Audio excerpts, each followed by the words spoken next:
Sveiks, brīnišķīgais klausītāji raidierakstā, tāpēc, ka traumēts. Šis ir raidieraksts, kurā var uzzināt viegli saprotamu informāciju par to, kā ikdienas dzīvē izskatās un tiek piedzīvotas psiholoģiskas traumatizācijas sekas. Es esmu Vita Kalniņa, psiholoģe un psihoterapijas speciāliste, un arī vairāku grāmatu autore. Es ceru, ka šī informācija mazinās kauna un vainas sajūtas par dažādiem simptomiem un sniegs kaut nelielu atvieglojumu tiem, kas savā dzīvē piedzīvojuši dažādas psiholoģiskas traumas. Atpazīt un saprast ir viena no pirmajiem soļiem dziedināšanās ceļā. Tad nu ņēmu tevi pie rokas un speram šos soļus kopā. Sveiks, brīnišķīgais klausītājs! Esmu Vita Kalniņa, psiholoģe un psihoterapijas speciāliste, un šis ir mans raidieraksts, tāpēc, ka traumēts. Šajā 31. epizodē es vēlos runāt par vēlmi pēc ātriem risinājumiem saistībā ar traumatizācijām. Kāpēc šāda tēma? Es šajā nedēļā biju ieplānojis tikties ar visiem saviem kolēģiem centrā Līna. Tur ir vesels bariņš psihoterapeitu un psihologu, kas strādā Līnā, ar kuriem es strādāju kopā. Un es ar katru no viņiem viens pret viens tikos sarunās, lai saprastu, kā viņiem ir gājis pagājušā gadā, ko viņi vēlētos no šī gada. Un parādījās viena tēma vairākās sarunās par to, ka šobrīd diezgan salīdzinoši daudz cilvēku, protams, meklē terapiju un meklē palīdzību. Tas ir brīnišķīgi, par to mēs vienmēr priecājamies. Un tomēr ir salīdzinoši liela daļa tādu, kuriem ir varbūt diezgan tāds abstrakts priekšstats par to, ko tad īsti nozīmē strādāt ar sevi terapijā, ko tad nozīmē strādāt arī ar savām traumatizācijām. Un reizēm ir varbūt tāda mānīga ideja par to, ka tas var notikt ātri, ka tas var notikt dažās reizēs, ka tas var notikt varbūt pāris mēnešos un viss ir kārtībā. Tāda vēlamā lieta ir, protams, jo ātrāk, jo labāk, jo skaidrs cilvēkiem nav laika, cilvēkiem gribas arī taupīt naudu, un citreiz arī uzsākuši terapiju cilvēki pasaka, oi nē, tas ir tomēr pārāk grūti, jo tas vēl būs ilgi, un tam es īsti neesmu gatavs. Protams, ka ir svarīgi arī saprast, kurā brīdī kaut kas man ir par daudz un kam es esmu un kam es neesmu gatavs. Bet reizēm varbūt arī tā vēlme pēc tam tā vietā atrast kaut kādus terapijas veidus, vai tās pat es negribētu vienmēr saukt par terapijām, vai drīzāk metodes, kuras varētu nostrādāt ātri. Tas arī ir daudziem cilvēkiem raksturīgi, ka gribās aiziet kaut kur, pie kaut kāda speciālista vai nezinu, kā viņu nosaukt guru, kurš kaut ko izdarīs un pēkšņi es sapratīšu un viss mainīsies. Absolūti negribot noniecināt nekādas metodes, un, protams, ka cilvēki, kas izdomā metodes, strādā ar viņām, es ticu, ka viņi to dara, lai palīdzētu citiem cilvēkiem justies labāk, un tur ir labi nodoma apakšā, un tomēr varbūt ne visos gadījumos šādas ātras metodes būtu ieteicams, ir tīpaši, ja apakšā cilvēkam ir traumatizācija, un īpaši, ja tā ir tā saucamā attīstības trauma, ja piesaistes trauma, respektīvi trauma, kas ir radusies ilgā laikā. Tātad tas nav kaut kāds viens notikums, kā tas ir šoka traumas gadījumā, bet tās ir atkārtotas lietas, atkārtoti notikumi attiecībās, kas ir atkārtojušies dienu no dienas, varbūt gadu no gada, ilgā laika posmā un nodarījuši šim cilvēkam pāri. Tad, kaut kā pēkšņi tikai to ieraugot vai saprotot, ka kaut kas tāds ir bijis, mēs īsti nevaram sev palīdzēt šo ievainojumu dziedināt, jo es gribu jums atgādināt, ja, ka trauma nozīmē ievainojums. Un arī, ja mēs domājam par tādiem ķermeniskiem ievainojumiem, diez vai tikai no tā, ka mēs uz viņu paskatīsimies un sapratīsim, kā šis ievainojums ir radies, viņš uzreiz arī sadzīs. Lielākoties tāpat tas arī paprasīs savu laiku, kamēr viņš dzīs, un tur būs dažādi soļi un pakāpes šajā dzīšanas procesā, kas arī sākotnēji būs varbūt sāpīgāk, vēlāk jau mazāk sāpīgi, bet vienalga netik ļoti patīkam, kamēr mēs būsim sadziedējuši šo ievainojumu, šo brūci, un diemžēl ir jāatcerās arī, ka nerad tur tomēr paliks rēta, kura varbūt arī būs jūtīgāka, un kura tāpat vēl dzīves gaitā būs, varbūt mazliet jāpieskata, ja, lai tur nenotiek kaut kāds atkārtots ievainojums. Tāpat arī ar psiholoģiskām traumām. Ir dabiski un saprotami, ka cilvēki grib meklēt īsākus ceļus, tīpaši, ja viņi nejūtas labi, viņi gribētu šīs savas ciešanas samazināt pēc iespējas ātrāk. Ja, viņi vēlas pārtraukt šīs ciešanas. Te gan es gribu arī uzsvērt, ka parasti cilvēki meklē palīdzību tad, nevis, kad ciešanas sākas, ja, lielākoties viņi tomēr tur ilgi un iztur ilgi, bet tad, kad ciešanas sasniedz kaut kādu noteiktu robežu, kura tad vairs nav izturama un ko viņi vairs negrib izturēt vai paciest, tad viņi pienāk pie tā punkta, kurā kļūst ļoti, ļoti svarīgi kaut ko mainīt. Un vai tiek meklēti risinājumi, vai arī tiek meklēts vienkārši atvieglojums šīm ciešanām. Un te uzreiz atkal pievērš jūs uzmanību, ka tas nav viens un tas pats risinājumi, un vienkārši meklēt arī atvieglojumu, tās var būt dažādas lietas. Protams, ka negribētos ciesties arī bezgalīgi, jo tas arī var kļūt par grūtu, par noslogojošu, un jau citreiz var parādīties kāda, varbūt arī tāda bezcerība. Tāpēc, paskatīsimies, ko tad ar šo visu varbūt tā jēdzīgāk būtu darīt. Viena lieta, protams, ir par šo saprašanu. Ja? Saprast, kas ar mani ir noticis un ko tas iespējams ir ar mani izdarījis. Tās ir atziņas, kas ir svarīgas, bet kas neatnes pašas par sevi dziedināšanos. Es noteikti negribu kaut kā noniecināt šīs atziņas, jo gal beigās tas ir arī tas, ar ko es nodarbojos, kaut vai arī šajā raidierakstā. Es stāstu jums lietas, kas var palīdzēt varbūt izdarīt kaut kādus kopsavilkumus un izdarīt arī atziņas par savu dzīvi, par to, kāpēc jūs jūtaties šobrīd tā vai citādāk, ar ko tas varētu būt saistīts un kur varētu būt meklējami kaut kādi cēloņi un kurā virzienā arī skatīties uz risinājumiem. Bet, protams, to es jau arī pa laikam uzsveru, ka tas vien neaizstāja dziedināšanos, lai arī šis ir nozīmīgs pirmais solis, kad mēs sākam uz pagātni un arī uz tagadni skatīties mazliet citādāk. Tas iedod pirmo atvieglojumu un reizēm mānīgi arī ideju, ka ar to pietiks, bet tā nav. Tas, kas ir sarežģītākā daļa tajā visā, šo jauno realitāti, šo jauno redzējumu par sevi un savu dzīvi patiešām arī integrēt. Un tas tad prasa ne tikai šo saprašanu, bet arī jau vairāk sasaisti kopā gan ar ķermeņa sajūtām, gan ar emocijām. Par to arī tagad tālāk stāstīšu. Tātad atziņas neatnes dziedināšanos vienas pašas, bet tās ir svarīgas, jo caur tām mēs arī varam labāk sākt atpazīt, kas tad veido varbūt mūsu nervu sistēmas disbalansu, kas notiek mūsu ķermenī, kam sekas tās varētu būt, un attiecīgi arī zināšanas var palīdzēt šo nervu sistēmu tālāk mums pašiem arī regulēt. Tātad zināšanas par pašregulāciju arī ir ārkārtīgi nozīmīgas.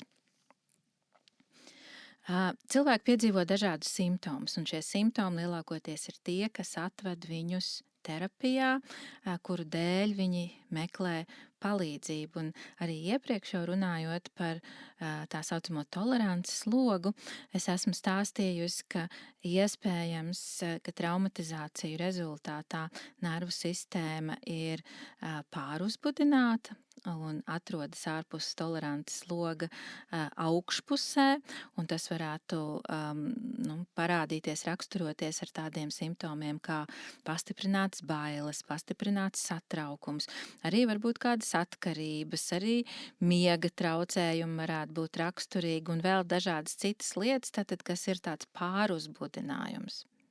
Otra simptomu grupa varētu būt arī tā sadaļā, kas ir apakšā zem tolerances loga, kas ir pārāk zems uzbudinājums, un te mēs jau runāsim par dažādām depresīvām formām, iespējams arī tā saucamo hronisko nogurumu, vai reizēm mēs arī to liekam sadaļā izdegšana, ja, kas tāds hroniski izdegšanas stāvokļi arī varētu būt saistīti ar šo nervu sistēmas stāvokli.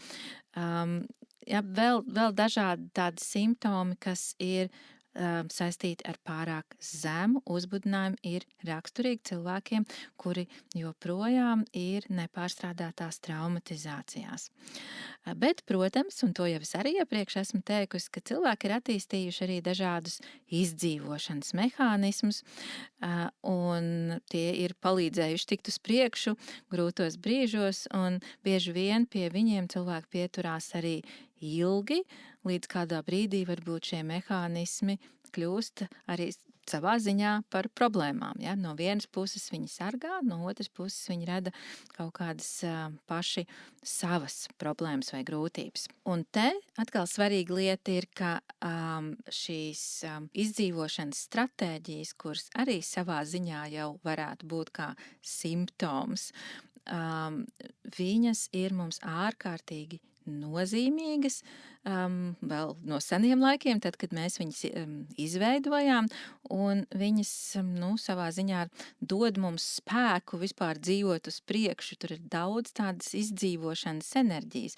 Un ja mēs vienkārši tādā pavisam primitīvā veidā mēģināsim cīnīties ar šiem simptomiem, tad sanāk, ka mēs cīnamies paši pret savu izdzīvošanas enerģiju. Tātad kaut kādā ziņā paši pret sevi.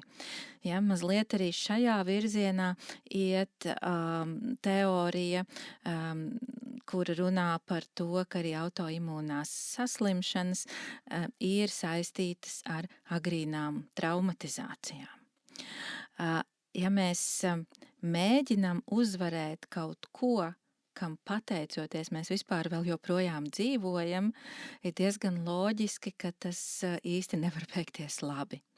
Un tāpēc ir tik ļoti svarīgi nevis tādā primitīvā veidā cīnīties ar simptomiem, kas it kā būtu ātri. Ja tas būtu ātrs veids, tieku galā ar saviem ēšanas traucējumiem, vai tieku galā ar saviem miega traucējumiem, vai tieku galā vienkārši ar savu mūžīgo satraukumu par kaut ko. Ja tas būtu tik vienkārši, tad daudziem cilvēkiem tas tiešām būtu arī daudz ātrāk izdevies, tomēr īsti tas tā nav. Un tāpēc mums ir jāiznāk no cīņas pašiem pret sevi un jāsāk uz to visu skatīties mazliet laipnāk, mīlošāk, iejūtīgāk. Kā tas dzīvē var izskatīties? Piemēram, cilvēks ir destruktīvās partnerattiecībās, un viņš turpina tajās būt ilgstoši, un viņš uzskata, ka viņš netiek no tām ārā, vai varbūt pat nevēlas īsti tikt no tām ārā, jo labāk tādas attiecības nekā nekādas.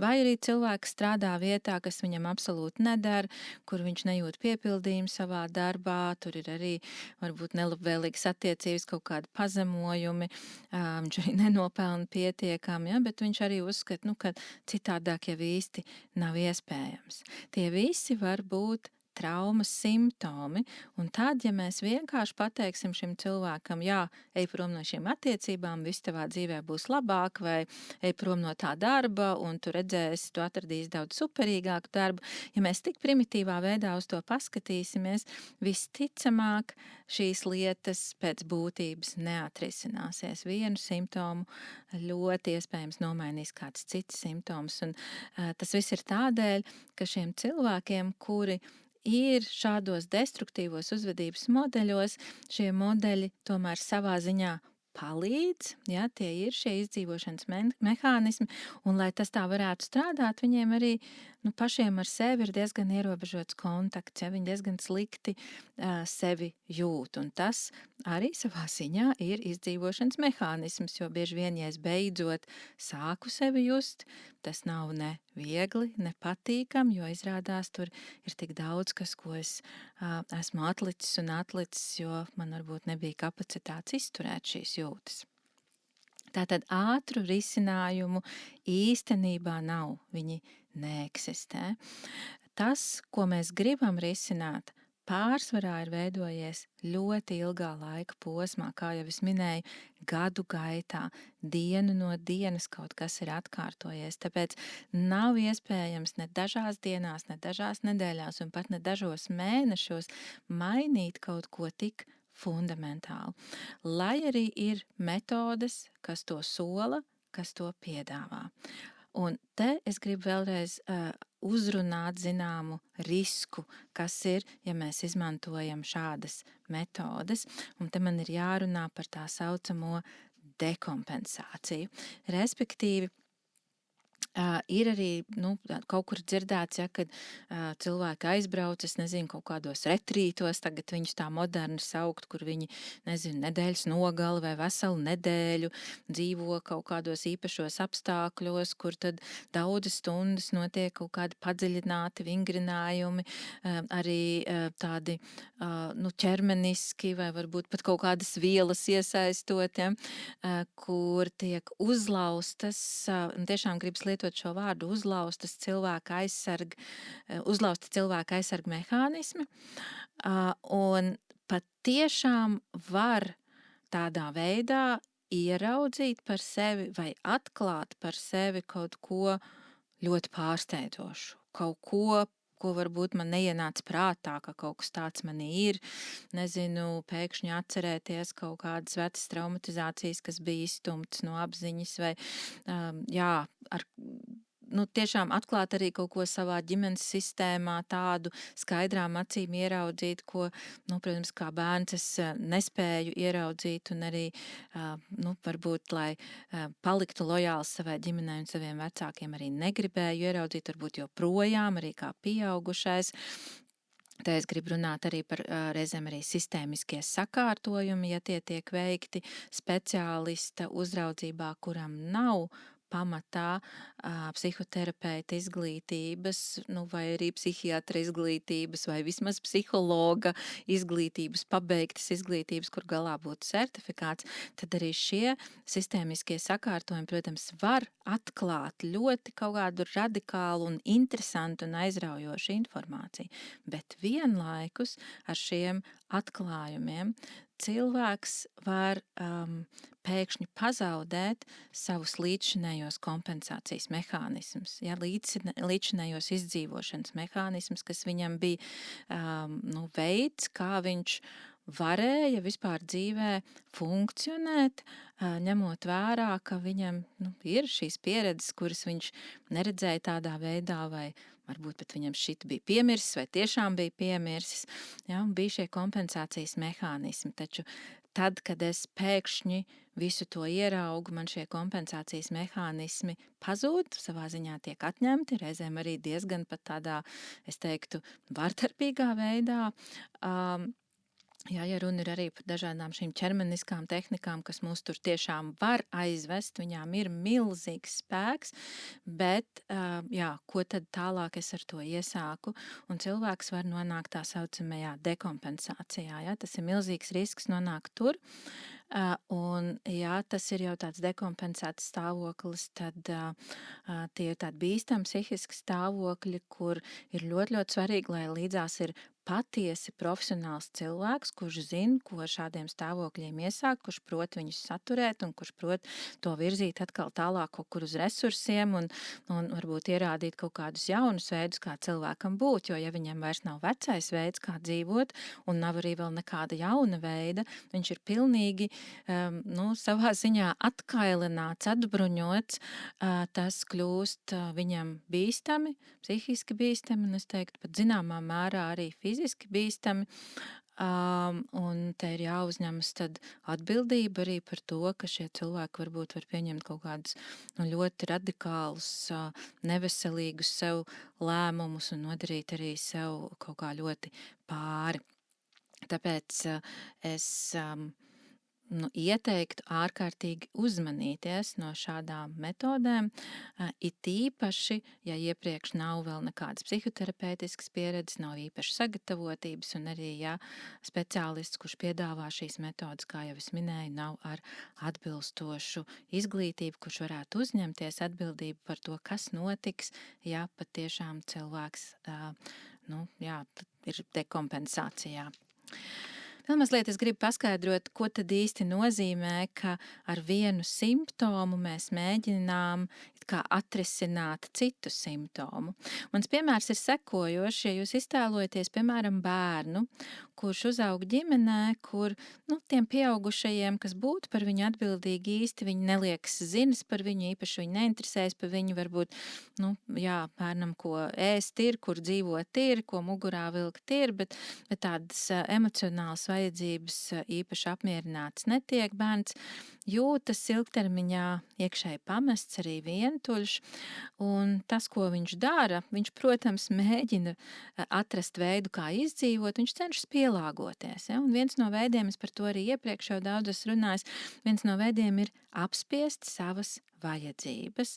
Tā ir izdzīvošanas stratēģija, ņemot vērā to, ka bērnam ir bail, ka viņu pametīs, ja viņš šajā situācijā būs prasīgs, ja viņš būs neapmierināts, tad viņš var nepalikt šai ģimenē, no viņa var atteikties, kaut kas briesmīgs tad notiks. Viņš mēģina pielāgoties un mēģina šīs vajadzības apspiest. Vēlāk tas var būt pieaugušais, kas šos apspiestos impulsus, apspiestās vajadzības, kas tātad ir apspiestas jau ļoti, ļoti daudzus gadus no agras bērnības, tad, kad šie impulsi kaut kur tur iekšēji atdzīvojas un liek pa sev manīt, ka viņi tur ir, jo, protams, viņi turpina mūsos iekšēji kaut kur tomēr dzīvot, šis pieaugušais mēģina to kontrolēt, piemēram, ar emocionālo ēšanu. Ja? Šis diezgan tipiski. Un tas, ko mēs tad redzams ir simptoms, šī emocionālā ēšana. Cilvēks ēd pa daudz, sādās, neveselīgas lietas, saldumus, treknas lietas un tā tālāk. Ja mēs mēģināsim cīnīties tikai ar šo ēšanas problemātiku un varbūt ieteiksim kaut kādu uzvedības terapiju, ja, ka vienkārši ir jāmaina uzvedība, kāds piedāvā arī kaut kādas pārprogrammēšanas metodas, ja pārprogrammē savu domāšanu un savu uzvedību, kaut kādas tādas reklāmas es arī esmu redzējusi.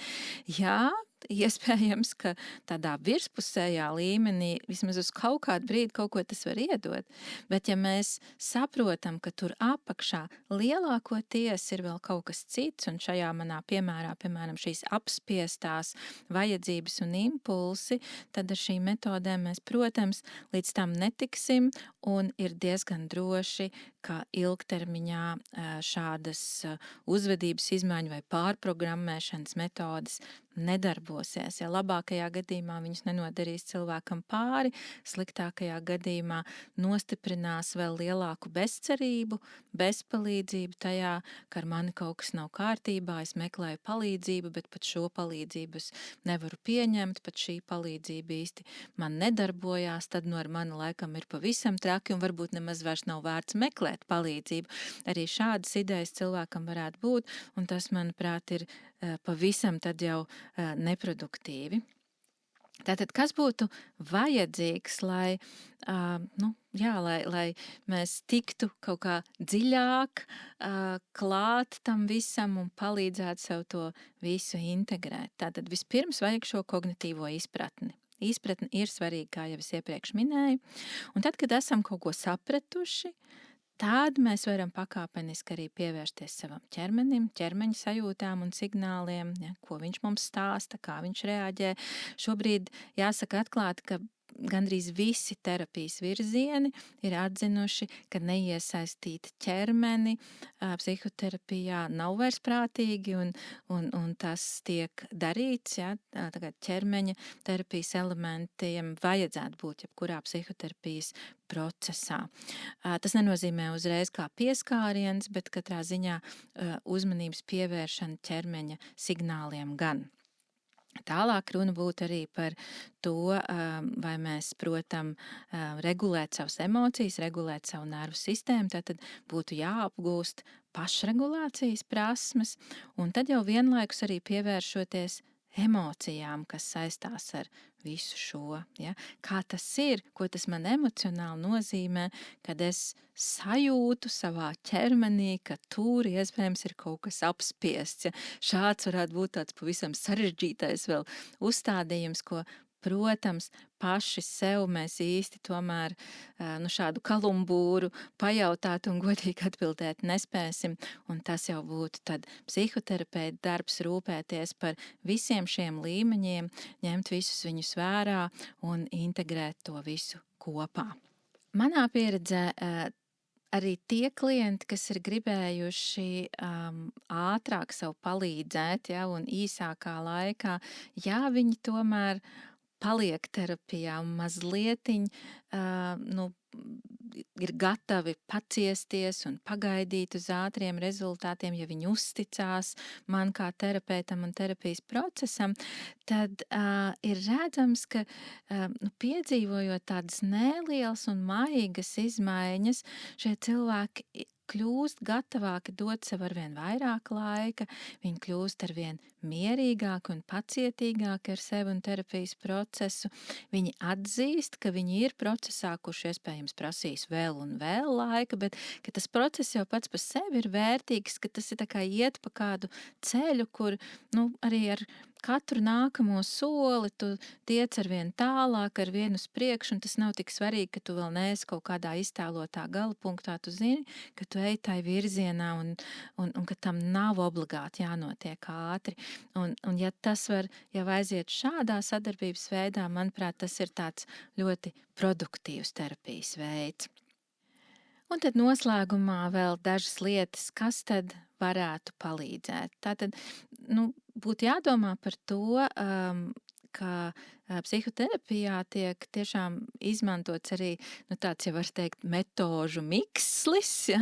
Ka tas nav tikai runāt par domām, kad tiek integrētas arī ķermeniskās sajūtas, arī tiek domāts par to, kā regulēt emocijas, ja? Un arī parasti jau psihoterapijā emocijas pašas par sevi arī tiek iekļautas, ja? Bet kad ir visi šie līmeņi, un par to, protams, atbild psihoterapeits, bet ir vērts arī runāt ar viņu un stāstīt, ko es sagaidu, ko es vēlos, un klausīties arī, kā psihoterapeits skaidro, kas tad notiek terapijas procesā, kā tas notiek tieši viņa psihoterapijas veidā, jo ir daudz psihoterapijas skolas, un katrai ir varbūt kāda specifika, kuru tad būtu labi arī izrunāt ar savu terapeitu, lai viņš izskaidro, kā tas process notiek un kas ir tās metodas un kā viņas darbojās. Protams, ne jau pavisam tādos